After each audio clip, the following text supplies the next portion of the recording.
All right, so it's the day after the Academy Awards. I watched them last night, had a big Oscar party, and it was a lot of fun.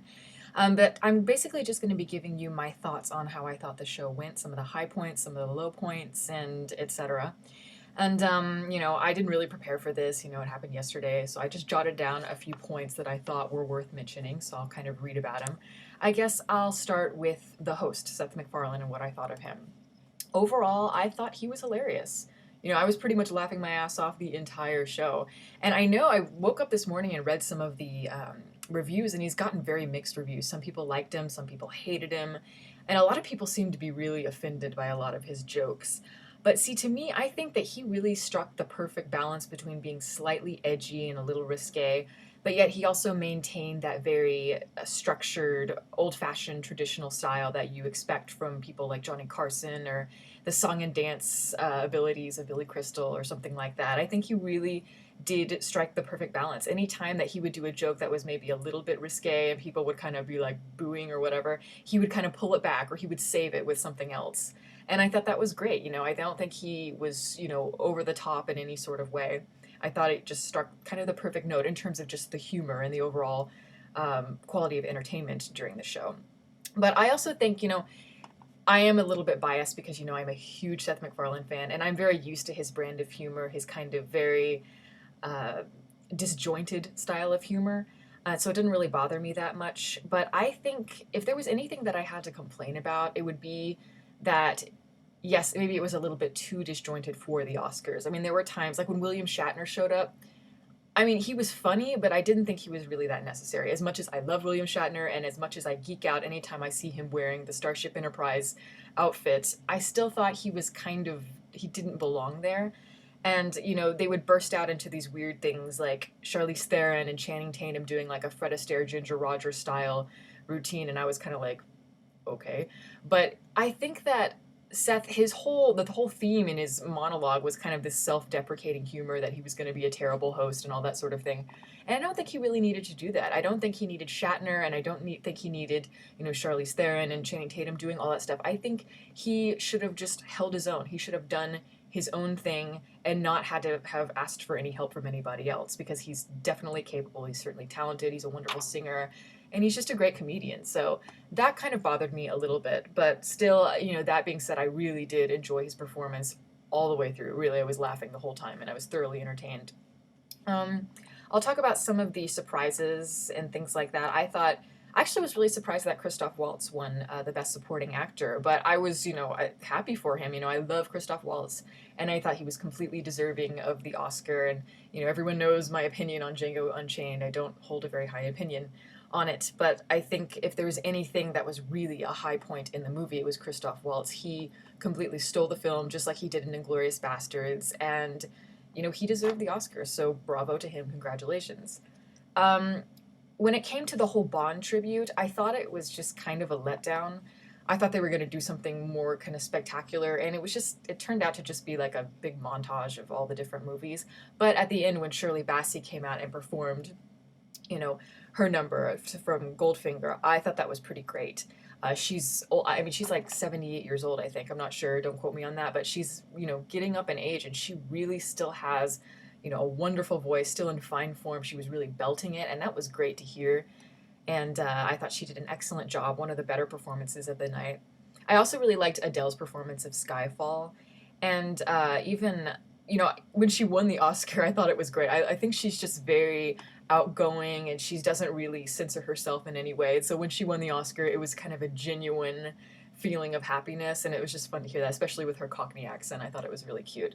And I think she's a great kind of brought a lot of soul to the kind of retro style of Bond. So I really liked that.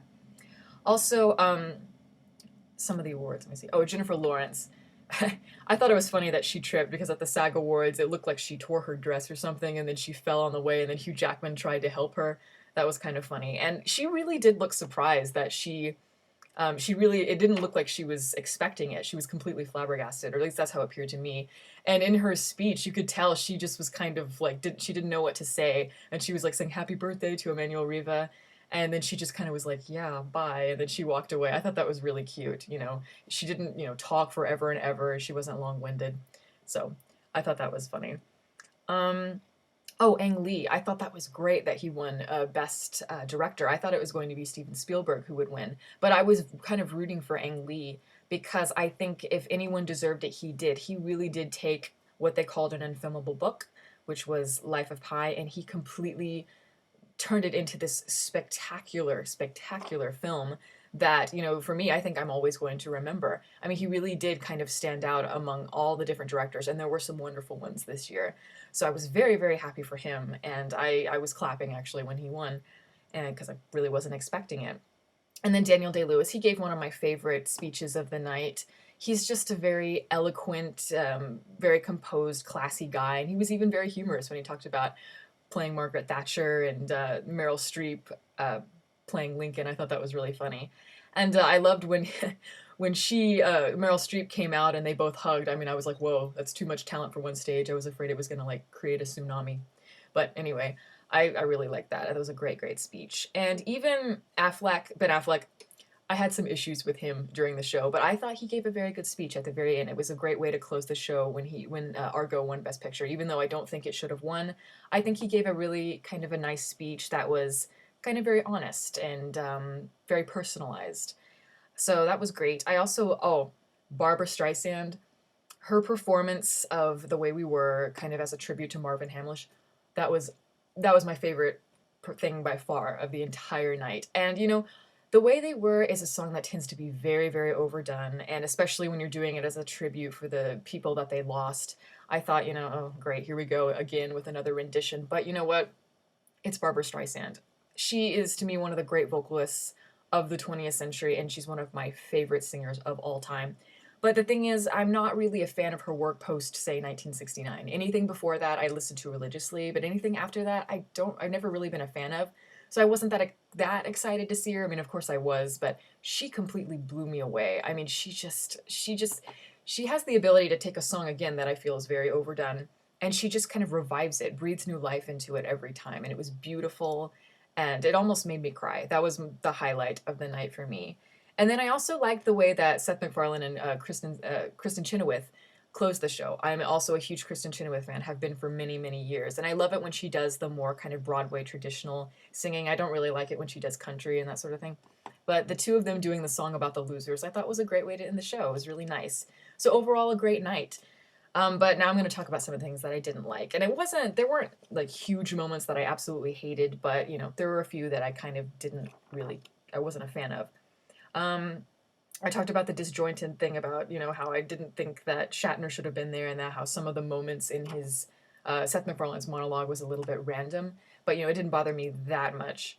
I think that Ben Affleck was kind of a poor sport when he goes up on stage and he's like, I don't remember exactly what he said, but he was like, wow, Seth, it's been a pretty good night. Let's see if you can turn it around, because Seth MacFarlane did take quite a few jabs at Ben Affleck for not being nominated in the Best Director category. And I was like, Affleck, come on. I mean, it's just, he's obviously very bitter and upset that he didn't get nominated for a Best Director. But I mean, he just needs to learn to take a joke. I mean, I put on Twitter that he needs to lighten up. And I think the same goes for a lot of people. Some people thought that Seth MacFarlane was too racist, or he was, sexist or whatever. And I'm really, they're jokes. I mean, he's just trying to poke fun at people. And plus, the Oscars is probably the most pretentious, indulgent, self-important award show or of anything in the entire year. And some of these people need to be brought down to reality, I think. So I don't mind that that comedians make fun of celebrities, and I think they just really need to lighten up about it. But anyway, I'll go on. I've talked about that enough. Melissa McCarthy and Paul Rudd, they were just kind of awkward. There's always a double, two celebrities that go on stage as presenters and they try to do clever banter, and sometimes it works, sometimes it doesn't. Theirs really didn't work. I felt it was really awkward, but that was again a very minor quip. Also, I didn't like the tribute to the musicals and things like that, and even the Bond tribute. I didn't think that was great because I've noticed that in recent years the Academy Awards have been kind of basically just trying to bring everyone back into the golden era of Hollywood, and by reliving great moments, like remember when this happened, remember when that happened, and it's like, yeah, those things happens, but I think they need to be more fresh. I thought they went overboard last year trying to make it look too old Hollywood, and that was really distracting to me, and it made it seem kind of like just this very embarrassing kind of ploy for them to kind of get more audience in for the Oscars, and it just didn't work. And this time, I think it happened in a couple instances. One was the Bond tribute, and the other one was the musical tribute that they did. I really thought that was completely unnecessary. You know, they're trying to celebrate the best musicals of the last 10 years. So they did Chicago, they did Dreamgirls, and then, of course, they did Les Miserables to bring the modern day musical. And I thought that was just, again, unnecessary. I think that the show didn't really need it because it didn't really offer anything new. It was just kind of like a bunch of recycled performances of things we've already seen, and I was just kind of bored by it. And maybe it's because I pretty much did not like any of the musicals that they chose to perform. But that's just my own thing. Like, I saw Chicago. I don't like Chicago very much, and when I saw Catherine Zeta-Jones do her performance, I was just kind of like, if I wanted to see that, I could watch the movie. And, Jennifer Hudson, she's the one thing that I liked about Dreamgirls. I do not like Dreamgirls, but she was amazing. And when she sang that song, it just completely, brought the house down when I saw it at the movies. And she did a great job here as well. So even though I don't think that, I thought that the show could have done without this whole musical rendition thing, I thought she did an excellent job. And then the Les Mis thing, they did a good job, a lot of them, especially the actual professional singers, because you can tell, the professionals from the actors. But again, I just don't think it was necessary. And then when they brought Russell Crowe out, I was just kind of like, I don't know, it was just kind of embarrassing because I thought Russell Crowe was kind of a really bad singer. But that was just, those are very small problems that I had with the show. Overall, I really did enjoy it. I thought it was a great Oscars, and I know a lot of people thought it was, offensive or whatever, but again, I just have to say, lighten up, have some fun. I know I certainly did. And yeah, so now we have to look forward to next year. But thankfully, that's a long time away. Thank you for listening. Please let me know what you thought about the Oscars. You can follow me on Twitter. The link is below, and I will see you all next time.